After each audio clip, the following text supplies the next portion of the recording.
என் பேர் நித்யா. வெஸ்ட் மாம்பலம் இந்த ஸ்ரீனிவாசா தேட்டரில் இங்கே இருக்கோம். வருஷம் வருஷம் 2002லேருந்து ஒவ்வொரு குழுவாக வைப்போம், தீம் ஓரியன்டாக வைப்போம். 25ல் வந்து ஏகாதசி விரதத்தோடைய மகிமை. ஸோ மொத்தம் 24 ஏகாதசி ஒரு வருஷத்துக்கு இருக்கு. அது ஒவ்வொரு ஏகாதசிக்கும் ஒரு பேர், அதோடைய விரதம் இருந்தால் என்ன பலன் நம்மளுக்கு கிடைக்கும் அப்படின்ற கதையெல்லாம் வச்சு சொன்னோன்னா அந்த விஷுவலாக மனசுலையும் பதியும், நம்மளுக்கு அந்த கதை ஞாபகம் வரும்.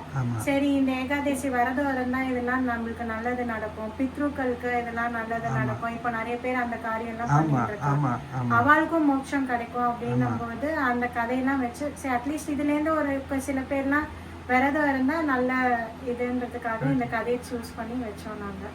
ஆமாம், இங்கேருந்து பிதர்களும் இருக்கு, உடம்பு சரியில்லாதவங்களுக்கு இருக்கு, பாவம் செஞ்சவங்களுக்கு இருக்கு, எல்லாமே இருக்கும்.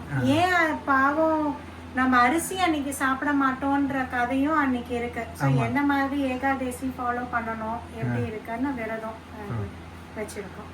சரி, பார்க்கலாம், ஒரு நாள் பார்ப்போம். நவராத்திரி. தேங்க்யூம்மா, தேங்க்யூ.